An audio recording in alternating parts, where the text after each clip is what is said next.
भैया नमस्कार।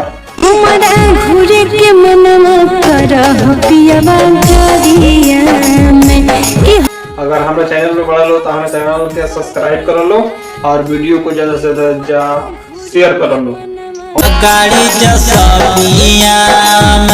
और देखो लो ये वो डांस वीडियो जन की हम ऐसे ही वीडियो लेके आवत रहनी और हमारा वीडियो में कुछ भी अश्लील ना होला, हम पारिवारिक वीडियो ले आनी। ये देखो लो एगो डांस वीडियो।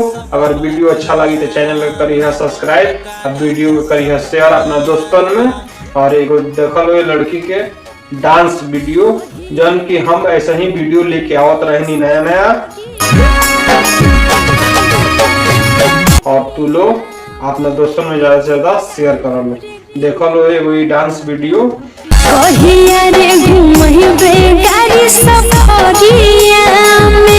जौन की हम जौन भी वीडियो दिखावे नहीं हम ऐसे ही दिखावे नहीं, हम कोनो एकर पैसा ना लेनी, हम ऐसे ही वीडियो बना के दिखावत रहनी। जे मैसेज हम लोग करला ऊपर वीडियो हम दिखावे नहीं।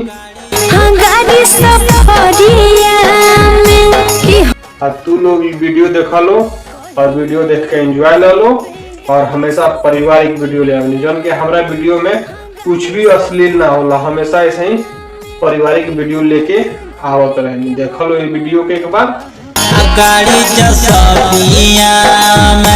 अब वीडियो अच्छा लगी तो चैनल करिए सब्सक्राइब और वीडियो करिए शेयर, जन की हम ऐसे ही पारिवारिक वीडियो ले। देख लो एक झलक ये वीडियो।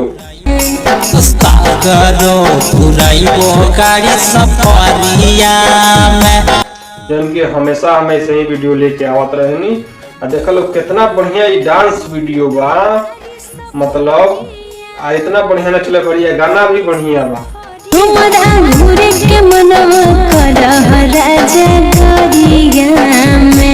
देखो लो वीडियो के और वीडियो को करिए लो शेयर। अच्छा लगी तो चैनल करिए सब्सक्राइब।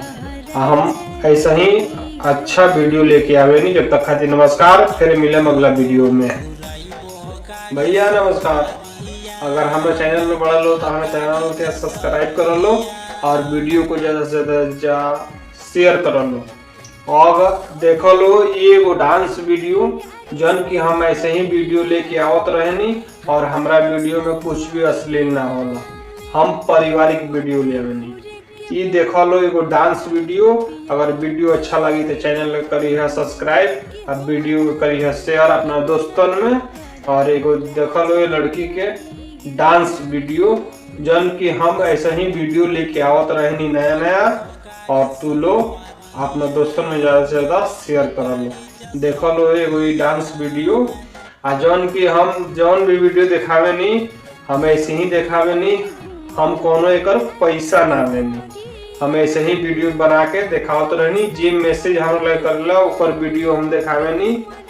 और तू लोग वीडियो देखा लो और वीडियो देख के एंजॉय ले लो और हमेशा पारिवारिक वीडियो ले आनी। जौन कि हमारा वीडियो में कुछ भी अश्लील ना होला, हमेशा ऐसे ही पारिवारिक वीडियो लेके आवत रहनी। देख लो ये वीडियो के एक बार।